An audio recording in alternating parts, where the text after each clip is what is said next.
Good morning, everyone. Thank you very much for tuning into the News at Ben. A very happy Easter to you all.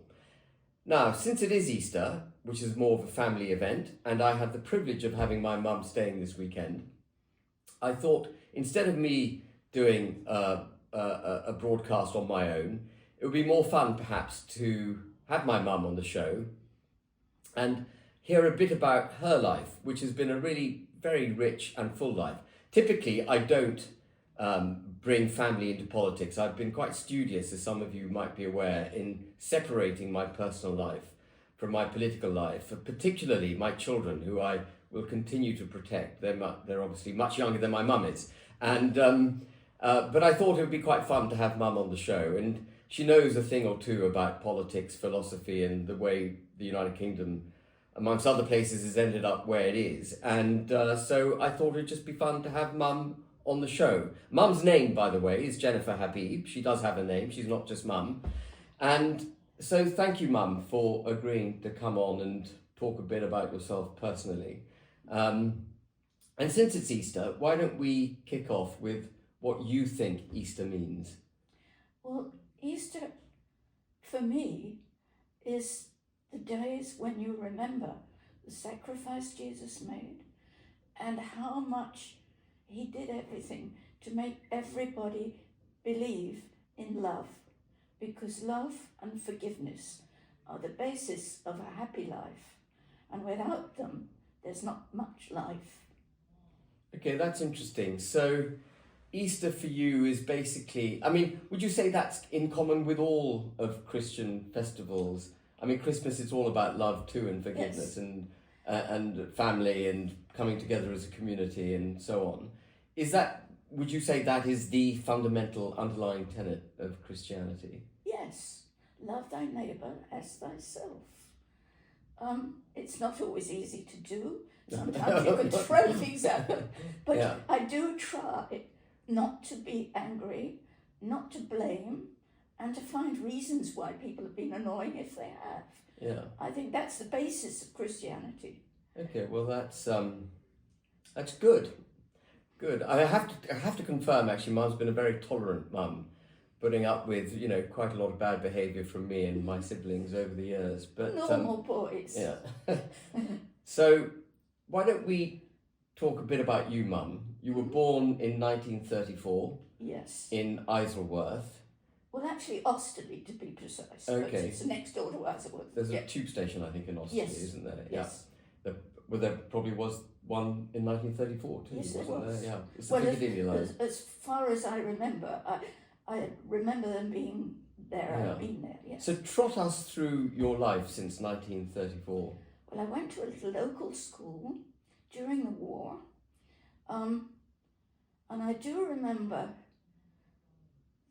the instructions we had when the bombs were coming like rockets, and we were told, you hear the engine, but when the engine stops, lie underneath the nearest possible fence, because that's the safest way.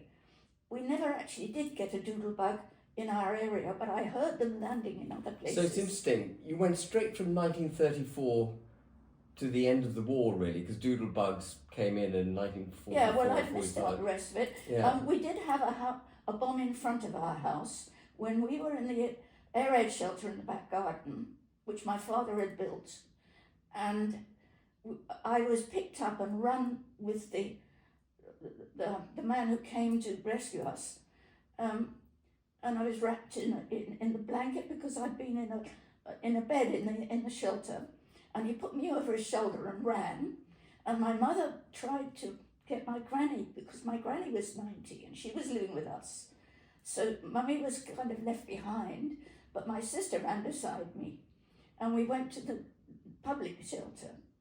And I do remember that because the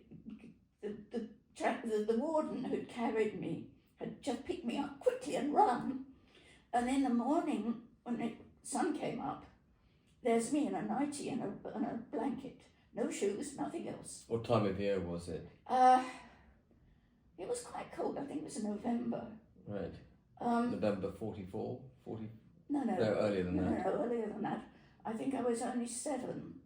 So it must have been 41 Yeah. or thereabouts. Oh, yeah, I can't so remember quite exactly. I mean, I was little. a difficult period in the war. Yeah. Anyway, we came out in the morning, and then my mother had to beg permission to go to our house to get clothes and things, because the bomb was still in the ground, hadn't gone off. And it was risky, but the guy let her go because the bomb disposal pod were coming, but they hadn't actually arrived.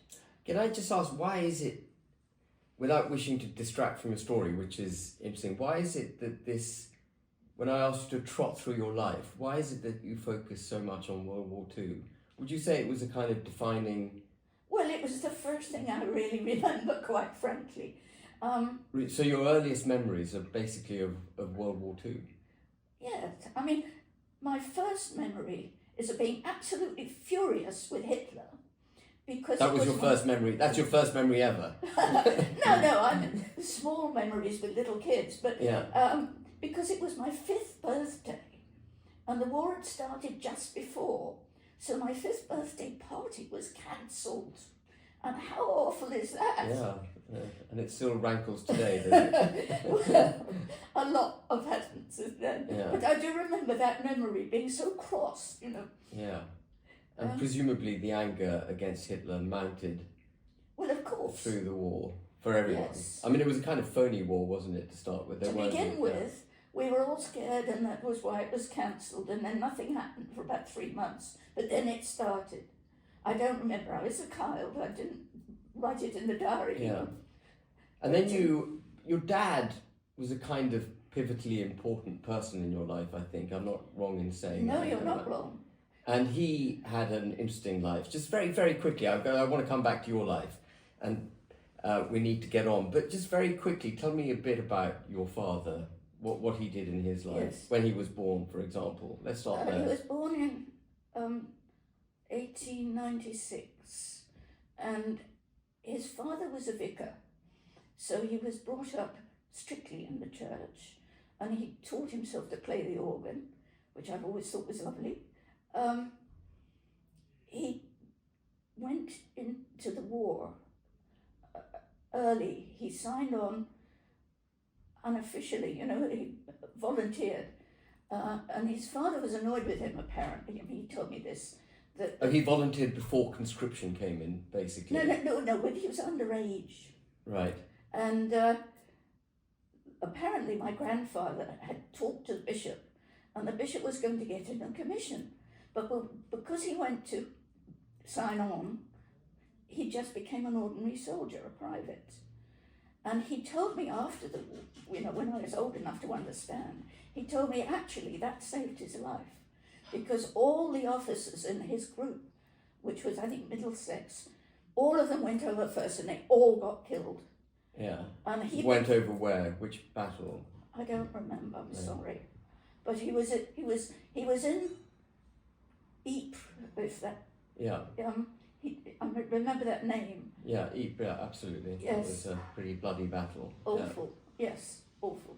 And he told me a little bit about being in the trenches, which was awful, and how people were eating rats because of nothing else to eat. Yeah. You know, it's terrible.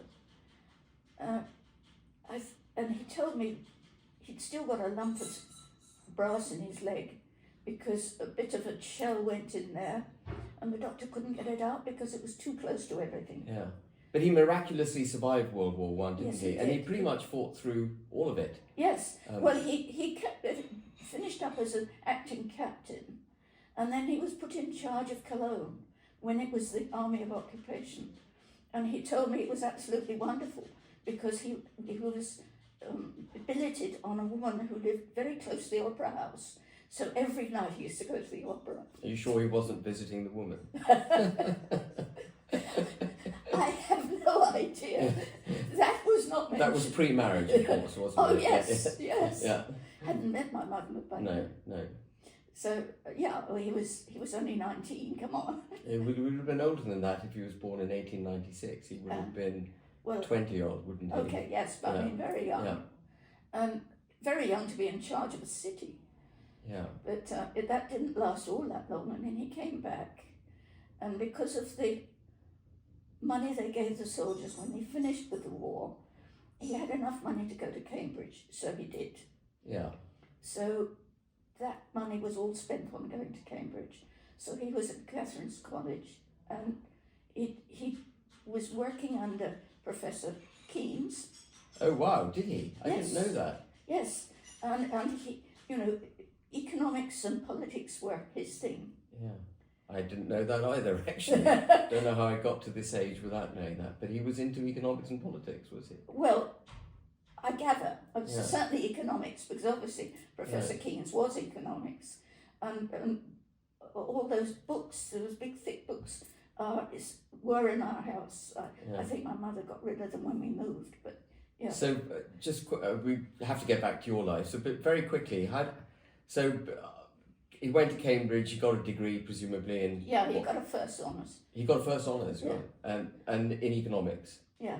And then what? He went into private business, and then at the outbreak of war in World War II, again he had some kind of role, didn't he? Yes. Well, he actually was offered a job in Arabia with the oil company, but by then he was married to my mother, and she didn't want to go to Arabia, so he finished up working for J. Lance and Company, which at that time was quite small, and he helped to build it to 200 tea shops. So he was in charge of 200 tea shops, and he installed Powers Samers machines to do the salary building, you know, because every service they would have different hours, and they would have had overtime and this, that, and the other, and he got those American machines. Yeah. In order to do all the salaries quickly. And there's a book about J. Lance, and it rather annoyed me because it attributed the use of those machines to one of their family, I think Mr. Cluckstein, but actually it was my father who decided to bring them in. And he was looking forward, he was trying to get modern, do good Forefront things. of technology in Yes. 1939 whenever. or Yeah, whatever. Earlier. Yeah, well, earlier than that. Yeah. Must have been 20 or thereabouts. Okay, so before you were born. Yes, Yeah. yes. And so then winding forward to World War II, what was his role in World War II? Well, he was still working for J. Lance, and they had an office just around the corner from Oxford Street. And he was, during the day, he was put in charge whenever the Siren went off. the siren went off, I can't think. Yeah. He would have to go on the roof and watch for the aeroplanes and press the alarm when they came near enough that everybody had to go in the shelter. So he was the watchman on the roof. Yeah. He did actually. Quite brave, really, because Yes. you could be hit. Yes. Yeah. I know as kids we used to collect bits of shrapnel which fell to the floor, and in my school class we were comparing who had the biggest bit of shrapnel, which tells you how much there was, because most of the fighting was at night up in the air. The fighting was at night in the air. Above us. Yeah. Yeah. Well, that's why we had shrapnel. Yeah. You know, aircraft shells. What else? After the war, Daddy went on working until he retired. Yeah. And what did you do then? You were what? You were 11 at the end of the war, weren't you? Yes. Well, I was still at the little local school, which was very small, because my mother didn't want me to travel to school. My big sister did, because she thought she was big enough to coach. She's 7 years older than me. But I was littler, and so I went to the little local school so that she could fetch me if there was anything wrong going on. But she never had to, but she could have done. But there was an occasion when she stopped going to school with me. She used to take me when I was little because of traffic. There wasn't much, I must admit. Compared with today, you can forget it. I mean, it was like one car every 10 minutes. Really? Yeah. And there was no petrol in the war anyway. So only essential vehicles had petrol. So it was quite safe. But I know she changed the way we went to school. I must have been 8 or so. And I didn't register this. But one of my friends wasn't at school. And they told me after the war, when I was old enough, that they changed that route because her house had been bombed and the whole family had been killed. They didn't want me to know. I'm sorry to hear that. Yeah, well, it happened to thousands. Clearly still affects you though, doesn't it? A little bit, yeah. yes. Yeah. But what happened after that, I was good at maths and I was good at drawing. And my father thought, maybe you should be an architect. And I said, yeah, sure, I'll try anything, you know. So we went, he couldn't afford private university, but he could afford with a grant. What do you mean private university? I thought all university was free, wasn't it, in those days? If you could make the grades, you got free education. I'm not sure if it was then. Oh, really? Because Okay. Daddy said, you know, there's the Architectural Association School in London, and there's Regent Street Polytechnic. And he said he could afford the Polytechnic, but he couldn't afford the other one. Right. So that was a private university, private college. So I did go, I did become an architect, and eventually I worked for 4 years in London.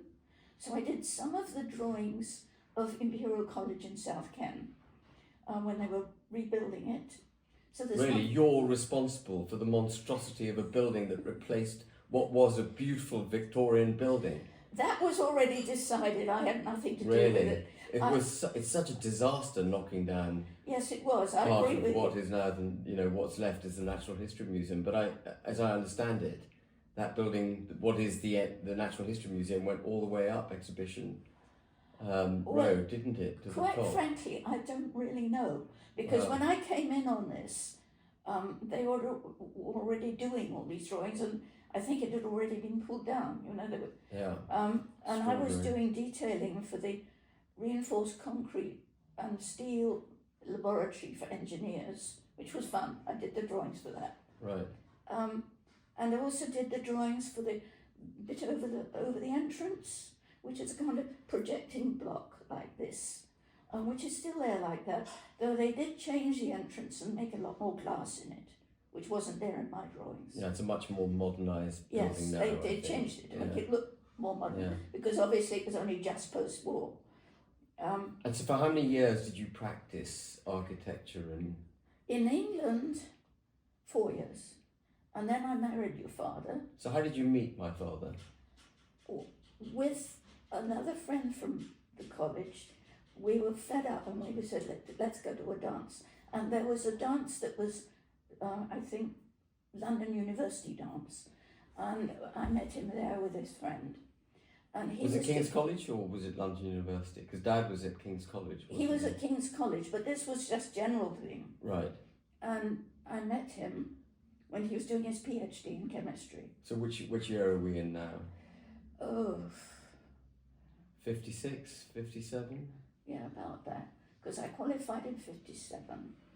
And Oh, so a bit after that actually. You'd already qualified, had you? No, you were no, being trained. I just finished the college bit, and I was in the 2 years practice before you can finish. So before you met Dad, had you ever met anyone from any other ethnicity other than No, white not really. Anglo-Saxon? Not really. And what did you make of Dad when you met him?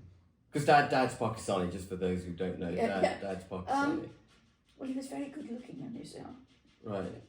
Um, So you were taken by his looks to start a little with, bit, yeah. yes. And by his intelligence, because he'd done a PhD in chemistry in 2 years. And how quickly did he tell you that? Well, he hadn't quite finished. He hadn't done it then. He would have been doing it at the time. But he was wouldn't doing it. Yeah, but And you could see he was a bright, Yeah, intelligent He man. was way ahead of a lot of boys. And my fellow students were lovely, but they were playfellows.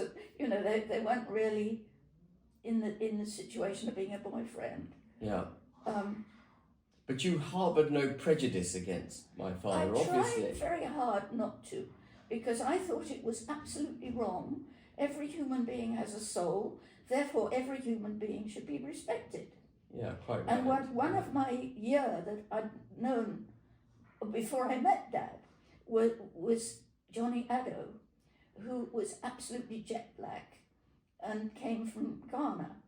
And he was a lovely young man, and he'd done an English degree before he came to London, so he's a little bit older than the rest of us. And while I was a student, there were 2 girls and 32 boys in the year. So we had a bit of a lot of teasing. Yeah. And he was very nice. He used to protect me. You know, he's Yeah, a big, strong guy. Yeah. And he said, shut up, leave her alone. You know? Yeah, nice. That was very And nice. So even though you hadn't had any exposure really, and you travelled, had you ever left England in 1956, 57? I'd only been to Paris for a trip. So you'd never left effectively the very western end of Western civilization, with the exception of the United States. No, not at that time. And you'd hardly met any men or other people from ethnic minorities. And Dad was one of the first you'd met. Yeah, basically. And apart from Johnny Addo. Yeah. So, I mean, it's a great testimony, I think, to your broad-mindedness at the time. You know, to obviously you found him good looking, so I suppose there's a biological element to all of this. But, you know, not to be put off in any way. How did your father react to...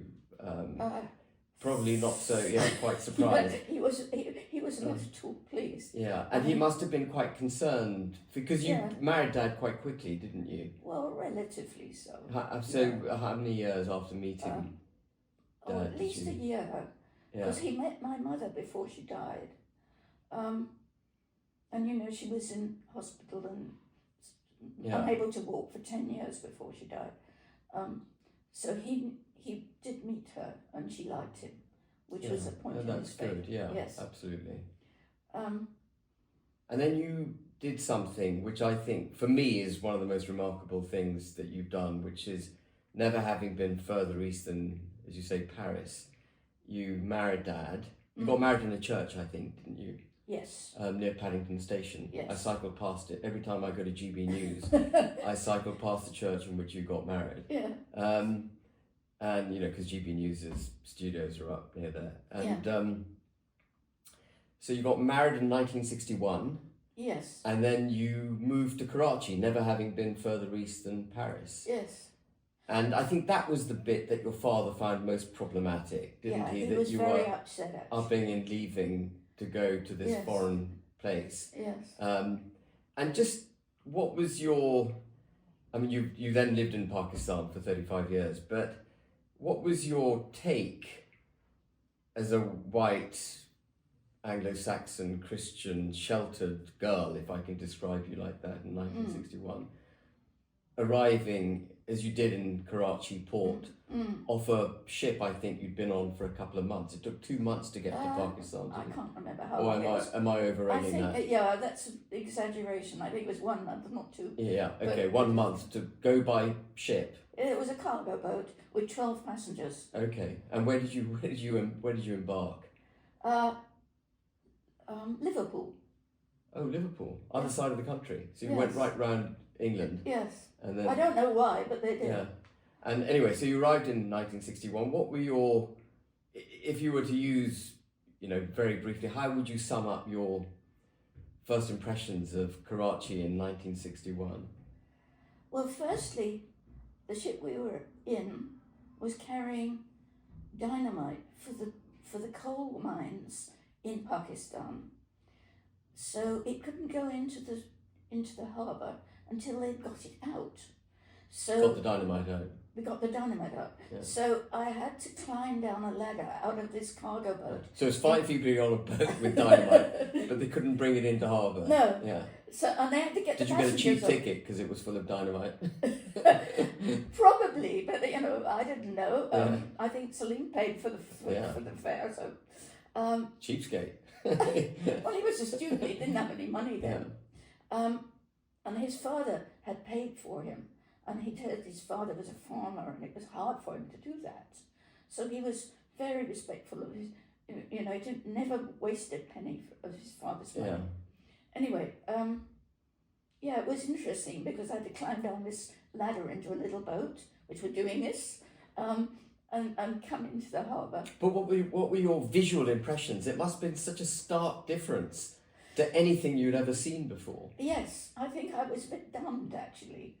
And I remember there were 2 incidents I remember really. I had in my hand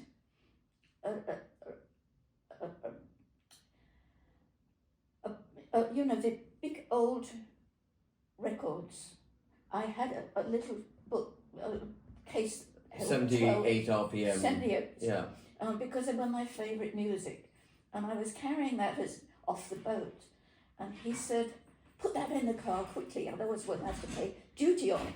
And I said, you don't have to pay duty on used records. But apparently you did. Yeah, so you arrived at Karachi Harbour with a bunch of 78 RPM records for a gramophone. And what Dad said, quickly get them into a car to avoid paying duty. Yeah. And should we be saying that? We might get the Pakistani tax authorities after us now. Oh, you think? Well, they were used records. I couldn't believe it. I know. Yeah. Well, I suppose it was a different world. But so you that arrived in Karachi. Dad met you at the harbour. Yeah. And where did you live to start with? Was it a flat? We lived miles away. There was a new housing settlement north of Nazimabad. Yeah, well, people won't know, but No. you were outside central Karachi. Outside Karachi. Yeah, okay. Dad had bought this house, and I was very. You lived in a house, did you? Well, it was a bungalow, you know. Right. Yeah. I was very surprised by the bathroom because there was a reinforced concrete bath, and I'd never seen such a thing before in my life.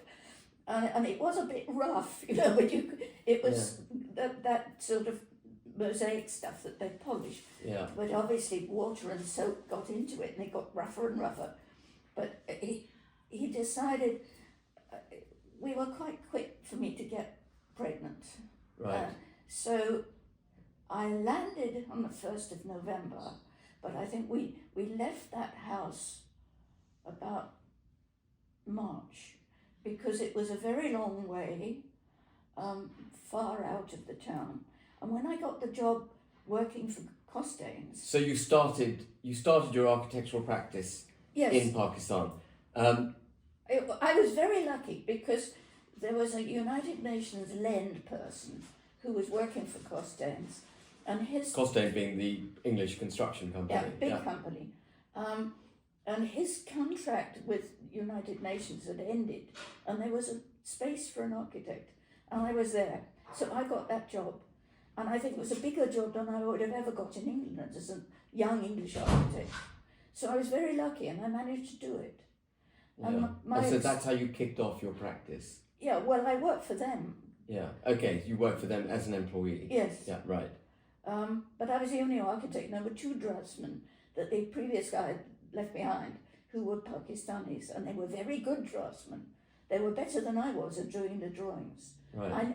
They wouldn't be good at planning, but they could do the drawings. Right. So I used to tell them what to do, and they did it, which was lovely. I didn't have to trouble, because in those days you did everything by hand. Of course, I remember. I actually remember you for Yeah. hours being on those big boards, you know, drawing stuff out and designing houses and whatnot. Yeah. And culturally, how did it affect you going to Pakistan? I mean, it's... Well, it was a bit of a shock. I think one of the shocks was that the poor people were more or less ignored, and I didn't like that. But we were very good at paying the servants, but we did get servants, and I'd never had servants in my life, you know. So I started off with a cook and a cleaner and a gardener. And a ayah, once Minnie was born, your big sister, because I was working, and because I was pregnant and then had the baby, I was working Minnie? No, Minnie first, and then... No, but I see, okay. I was allowed to work from 8 to 1 and then go home. So it was quite fun when Minnie was born, and I was rushing home to feed her when she was tiny. That was a little bit awkward, but it worked. They very good. They a little tiny mini minor car with a local driver, and he was a good driver. Good. So you had a reasonably what I would describe as affluent existence in Oh, Karachi. compared with the poor people, miles ahead. Yeah. Yes. Well, you had staff and you had Yes, someone yes. to drive you around. And, Yes. Yeah. So Dad had done quite well because Dad came from very humble beginnings. I mean, his own family Yes. couldn't possibly have afforded that. So Dad done quite quickly. He'd done Yes. well quickly in Yes. his career. Because he got his PhD, and he was sent to Karachi. That's why I went there, because he was working for Wellcome. Yeah. And he was given the run of the factory. And as a Christian lady, what was it like for you living in, the Islamic Republic of Pakistan? What kind of reception did you get, and how did you practice your faith? Well, I didn't go to church particularly often, but because I was always in a choir at church when I was young, and there was a choir, and I love music, I managed to join the choir, which was run by a very nice American lady who had a PhD in music from Philadelphia. And she was married to a Pakistani, but not a Muslim, a Parsi gentleman. And he Zoroastrian. Yeah. So he was in shipping, so he had plenty of money, and she used to run the choir, and we would go to her house, and she imported a small house-sized organ kit, and she put the whole thing together herself, and I was very impressed by her musical ability. Yeah. Incredible. Well, that's quite impressive to put an organ together. Yeah. That's quite impressive. Quite a commitment. Yes. I mean, one might have made do with a piano. Well, she had a piano anyway, Yeah. but she was playing this because we did sing in church for Christmas and for Easter. So we learnt the appropriate music. And would you have any concerns about, bringing children up in Karachi? Well, there was the grammar school, and this grammar school had been established by the British Army, basically for the troops' children, but it became for the Karachi children. And of course it was much better education than anything else. So all the rich Pakistanis wanted their children to go to that school. And of course you did. You might remember it. Yeah. Of course I remember it. I was there until I was 13, Yeah. Karachi Grammar School. Yeah. Which was basically founded on Christian principles, wasn't it? Yeah. Well, originally the head of the Board of Governors was the Bishop of Karachi. And the Bishop of Karachi was a nice man, but I didn't really meet another one because it all kind of fell apart at one point. And so why did you send, I know we were lucky from a Pakistani perspective and financially, but why did you send my sister, myself and my brother away to boarding school in I think my sister left in 78, Minnie left in 78, and then my brother Ed and I left in 79. Yeah. Why did you send us away from Karachi Grammar School? Because of the government. Because it was Zulfikar Ali Bhutto, Prime Minister, who closed all the schools for 9 months. And why did he close all the schools? Was that when there was a coup? Were the schools closed because of the coup or because of him? He was the coup, basically. But the coup was against him, wasn't it? Well, it never really kicked him out, because he had the army driving round for the curfew. Trying to prevent the coup. But there was a coup. Zia-ul-Haq ousted. Yes, afterwards, yes. Okay, so the army shut down schools and had curfews before Zia-ul-Haq ousted Bhutto. Yeah. Okay, I remember it to be the other way around, that he was ousted and then the curfews took place. The curfew was more or less stopped when they got rid of Bhutto, because he had employed... I've misremembered all of that. Yeah. Okay. Because Bhutto wanted to have his thumb on everything, Yeah. So even though he was a democratically elected prime minister, he was actually quite a dictatorial individual. Yeah. But what followed? So anyway, so you sent us to. And I might have remembered wrong too. Actually, I mean, it's a long time ago. So you sent us to boarding school. Yeah. And how was that? I remember. I mean, I know how it was. It was pretty damn difficult, actually, for you and Dad to afford that, wasn't it? Because. Well, actually, God bless them, Wellcome Company did help. because they realised, partly because of me and partly because of Salim's very good intelligence, they realised that children should have a decent school.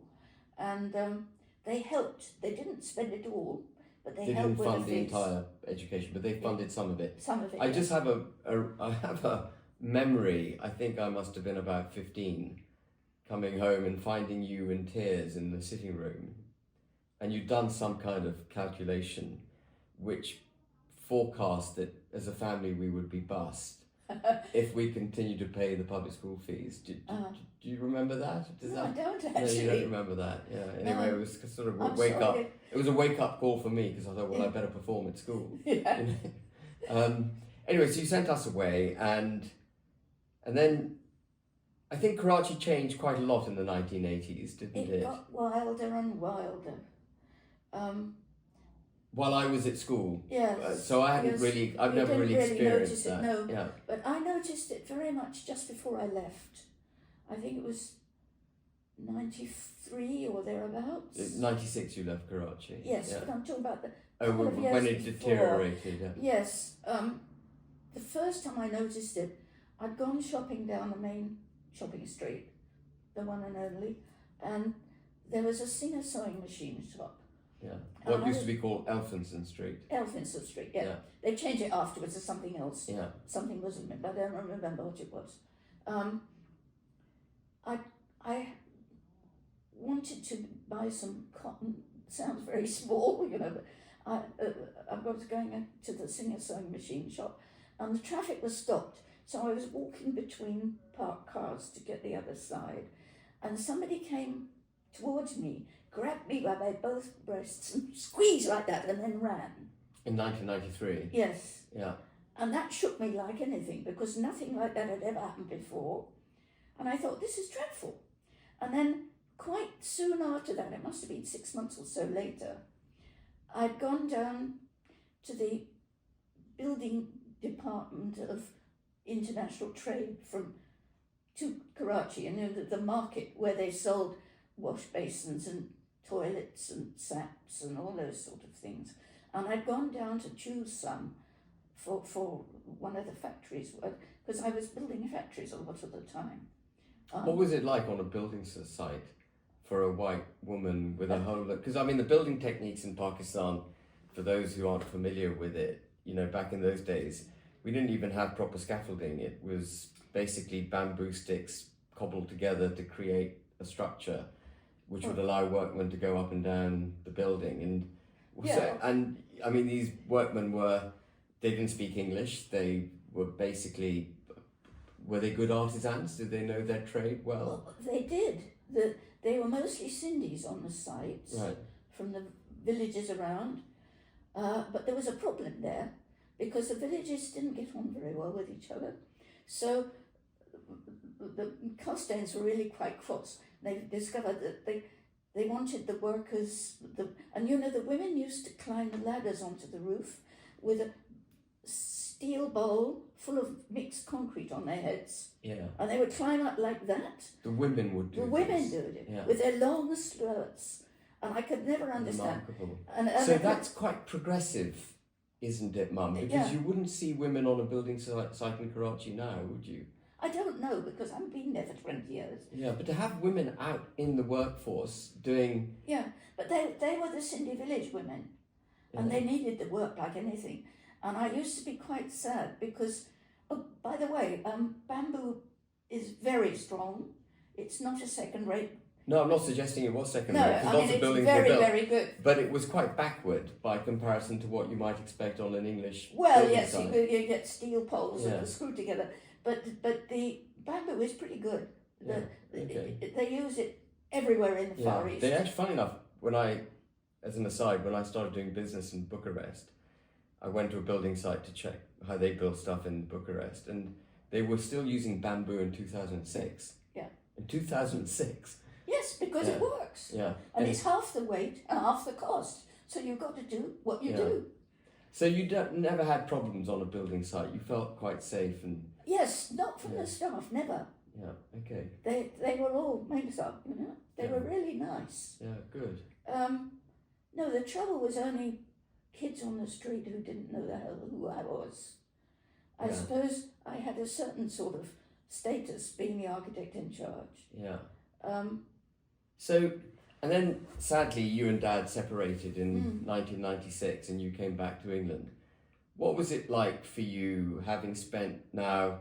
So you went to Karachi, never having been further east than Paris, but then you became, I think it's fair to say, completely sort of at home in Karachi after 35 years. You could even speak a bit of Urdu. Torah. Yeah, you know, a little bit. You obviously had lots of Pakistani friends by then, and it was quite a cosmopolitan, forward-looking society, with the exception of, I think, the creeping grip of fundamentalist Islam, which is, I think, has been creeping up on Pakistan and creeping up. Yes, and it started then. All those people came from Saudi Arabia. Yeah, it seems to have been exported. This new fundamentalist Islam, which we seem to have in the United Kingdom, seems to have all started in Saudi Arabia. It's Wahhabi Islam, isn't it? And it's a particularly vicious against the whites. And I was really sad when those people took over. Yeah, because Islam, when we're on it, we've slightly digressed, but Islam, as I remember it as a child, wasn't the kind of draconian Wahhabi fundamentalist, purist, intolerant religion that it seems to have become in many parts of the United Kingdom, and certainly in Saudi and you know, Muslim Brotherhood and all these other. I think it came from Saudi, and I'm not sure why, whether it was to gain more power over the whole Muslim area. I'm not sure why. Would I be right in saying, I think viewers may be interested in this, would I be right in saying that the form of Islam practiced in Pakistan when I was a child was, infected isn't the right word, but had been influenced by Hinduism, Christianity, and it was a much more accommodating form of Islam because it had to rub along with the and British. it was a minority religion in British India because Hinduism was the dominant. So it had to be accommodating. And would it be, I don't want to put words in your mouth, but would you say that it's become less accommodating over time? Well, certainly the ordinary people, I think. More recently, just before I left Pakistan, I had to go and get a form signed from the Karachi Municipal Corporation. And they were digging the road, or the side of the road, to lay new sewage pipes. So there was heaps of stone around, and I was picking my way over them. And two boys came along on motorbikes, and they tried to push me into the hole. And that had Which year was that? Just before I left. So 95. So everything kind of went pretty pear-shaped in the 90s. Went woof, that, really, in 2 years. Yeah. And so then coming back to the UK was probably a bit of a relief, was it? Well, at that point, yes, because... And you weren't getting on with Dad, clearly, by then. His good looks had worn off. Well, he has his good points, but he has some bad ones, and I'm sure I do too. Anyway, I don't want to get into that. But so you came back to the UK, and I remember, because I'm in property, as people may know, and I helped you get a job as an architect. Yes, you did. With a firm that we used quite a lot back in the 90s. Yeah, that saved my life, actually, because I was pretty depressed when I came back. Yeah, but what was it like coming back to England? Where you'd had staff in Pakistan, you came back, you had to look after yourself, and you had to make new friends and so on. Was it a shock? Well, it was a bit hard, because I'd had a cook forever, and I had to really learn to cook again, because Celine didn't like English food, and the cook didn't know how to do it because he'd worked for British people before. He even knew how to make suet pudding, which I couldn't get right. Yeah. And this is obviously all with the tailwinds of British imperialism coming through the culture in Pakistan. Yes. And then we had Tuzu, you might remember our Bengali cook. Our cook, yeah. And he made curry like an angel. And I never had to bother, Do you think angels make curry? Maybe they do. Yeah. But I know that whenever, once a week I had a day off, that was the day I cleaned the kitchen. Yeah. Because cleanliness was not his best point. Yeah. But anyway, how was it coming back to England after all of that? 35 years of... Well, it was a bit depressing. It was depressing. Okay. I had to start a job, and that saved me actually. If you hadn't organised something for me to do, I would have gone nuts. But I managed to get used to doing the cooking, doing the gardening, doing cleaning. None of those things I'd done for years because we had people to do it. Yeah. And I liked to have them because I knew they needed the job, you know. And would you go back to Karachi now if you could? I don't think so, because nearly all my good friends there have died. Right. You know, I'm 90 now. Yeah. And It's a diminishing field. Yes, very much so. And I have made new friends here. I do miss some of the work because nobody's going to employ a 90-year-old woman. I'm still perfectly capable of planning, but I can't do drawings on the computer. I never learned it. I mean, even I stopped using you as an architect. Yes, quite. Yeah. You had to take something. You've got to stay up with modern regulations, and you've got to be in touch with and what's do going everything on the computer. I hadn't learned. No. So some of the architects had begun to learn the computer before I left, but that was about 87 or so. It does. What's his name? I was That doesn't matter. No one's going to know. One of the best architects in Pakistan, and he's now got a group of people who work with him who are also qualified in Pakistan, you know. And I used to. Well, he's still working, is he? He's still working, and he's building beautiful buildings. Yeah. Very good modern ones, but nice. Yeah. You know. And there are 5 or 6 other people I know. I do get the odd email, which is nice. Yeah, interesting. Yes. So, let's just get on to politics. Now, just to set the scene, as I understand it, you were basically a conservative all your life. My father was the chairman of the local society, and I delivered blue leaflets from the age of 12. So, yes. Yeah. So you're kind of culturally a conservative. Yes. And as were so many people, including myself. And how would you describe the Conservative Party now? I mean... Actually, I would describe them as a bunch of rubbish, which isn't very nice of me. But I cannot see that they have any policies that actually matter. Well, they don't seem to come out with things that matter. And what matters to you? What matters matter? To me is strict policing, which we are not getting. The sending out of illegal criminal people who've come in to steal, and I think it's wicked that they are not being punished and sent home wherever they came from, because there are far too many people destroying the kind, honest, ordinary people of England who have always been like that. Okay, we've had our necessary 10% of cruel people, there as always is, but the average person has always been nice. Yeah. And I feel it's very sad that the average person has to be frightened to walk along Oxford Street in case somebody sticks a knife in their back. Do you think that's how bad it is in England now, that even Oxford Street I may be exaggerating, but when I read that... Where did you in read the paper, Yeah. I don't remember which one, probably the Telegraph, because that's the one I have. Yeah. These kids have been killed. Kids just walking along. Yeah. And that is so terrible. And it should never happen. Yeah, and do you feel safe walking around? Not really. I mean, I wouldn't go to Oxford Street anymore. Well, I wouldn't go to Oxford Street either. There's not much there to no, go to. There's not. And we've got shops so I don't have to go there. Yeah. But I don't feel as safe. I mean, I used to come home from college quite late, 9 o'clock, when we had a scheme to design and give it in at the end of the week, you know. Yeah. So you work late and get it finished. And then I'd come home on the train by myself, no problem, all the way. Now I read in the paper that even the Southern Railway trains that I used to go on, somebody got murdered in one. So you see, the big issues for you, policing, law and order, And essentially, what about, is there anything else that troubles you, the absence of policy from the Conservative Party?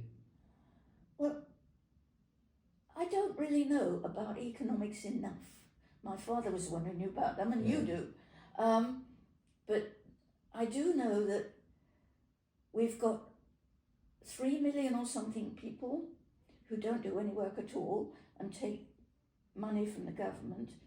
And then we're giving money to all these illegal immigrants who put into hotels and fed and dressed. Yeah. Why? How do you rationalise that? I don't. Because, yes, Christianity should be loving and kind to everybody. But it doesn't mean that you have to ignore crime. That's not the point. Crime should be punished kindly, but punished. Yeah. And you shouldn't be defrauding the state, effectively, by taking benefits to which you're not entitled. Well, taking benefits is stealing. Yeah, and the state shouldn't be so generous in the way that it hands out money to illegal migrants and so on. I think not. So what's going on in your mind in the UK? Why have we lost the ability to police ourselves, lost the protection that you would have taken for granted? I mean... Yeah, my mother used to tell me when I was little, if you ever get lost or you have a problem, ask a policeman. Yeah, and you wouldn't do that now? I wouldn't do that now. Really? Why? You don't trust the police?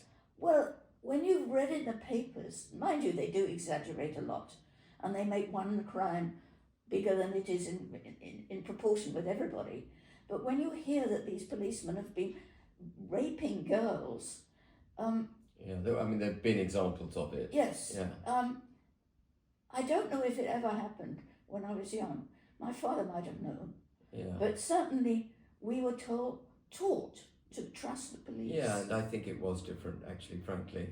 Even, I can see very clearly in my own lifetime, we've gone from the Bobby on the beat, who carried, the most dangerous weapon he carried was a truncheon, to actually flak-jacketed, armed up, capped, in class. Yeah, everywhere. And it's a sign of breakdown in my view, it's a sign of breakdown in our society. Yes, it is. And a sign of, when you're mixing two things when you're cooking, you mix and you see only the first thing until you put enough of the other one, and then it changes the whole thing. Yeah. There's a transformational event. Yes. Yeah. And I think our problem is that we've got too many foreigners. Too many foreigners. And we've got to the point where we're losing our own. Yeah, our own identity, our cultural identity. Yes. Yeah. And of course you're not, just for the record, in case people haven't picked it up, of course you're not racist. You lived in Pakistan for 35 years. I've got friends there. Yeah, but that doesn't mean that we should give up the country to foreigners, frankly. Well, foreigners who behave, who are kind, who are honest, everybody's welcome. Yeah. But foreigners who come and then misrepresent, steal money from the government by telling lies, don't do any decent work, and then go and rape girls, that we do not need.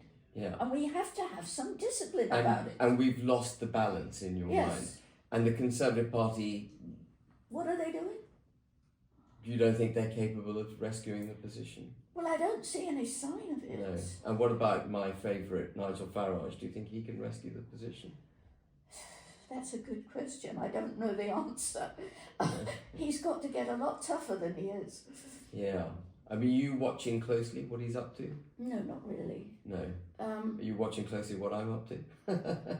Not really. You never tell me. No. Otherwise, I would. Yeah. Well, you've got to watch some of these news events. Yeah, I've got to watch your programmes. Yeah.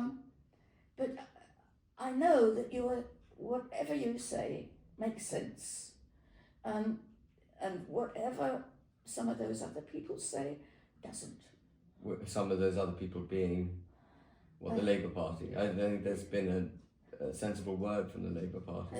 Well, I didn't want to name names because I can't remember the names. You remember I'm 90 and my memory for names is not that good. Yeah, but we know the Labour Party is pretty damaging to the country. Yes. That is no doubt. Oh, I think they're just ripping everybody off. Yeah. And I have no respect for the Lib Dems either because they never have a policy. Well, Ed Davey's just an idiot, isn't he? I mean, speaking frankly, I think we can say that. That's a bit hard on him, but I Well, I think he's think not he's- very bright. Put He's a it like that. first-class idiot, in my view, as is Starmer. I think Starmer's anti-British. I think think a lot he of hates this. us. Yeah. What he's done, everything he has done and made such a fuss about, has made something worse. Yeah, I think that for me, I don't know whether you see this. I mean, you've been part of the evolution of it. I think there is a big proportion of so-called British intelligentsia who are actually quite anti-British. I know, and I can't understand why. And I can only assume that they hate Christianity and they hate friends, because what they're doing is destroying them. Yeah. And So unfortunately, how do you think, just closing remarks, it's been a long interview, how do you think your father and mother would react to the United Kingdom today? Bearing in mind your dad fought in World War One and then did some pretty, he was older then in World War Two, but did stuff which put his life in danger. He saw lots of his friends and kin and so on killed. You know, how do you think they would react to what they'd see of modern? I think my father would be horrified with all these stabbings and things happening, which never ever heard of in his age.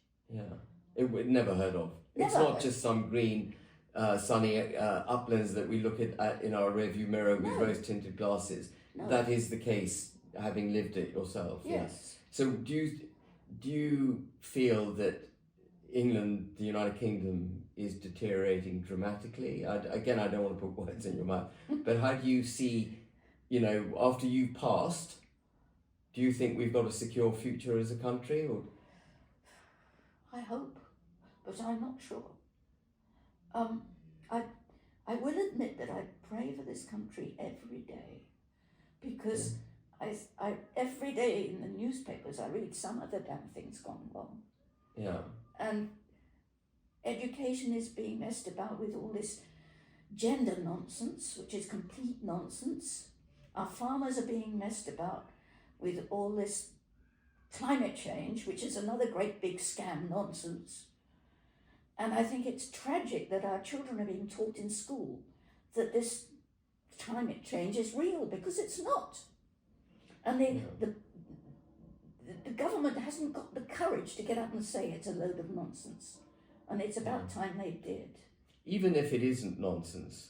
I mean, I try not to get involved in the climate change debate, because for me it's really about the policy that they've adopted of net zero, which is so economically not damaging. having petrol, putting these stupid barriers so people can only drive 15 miles.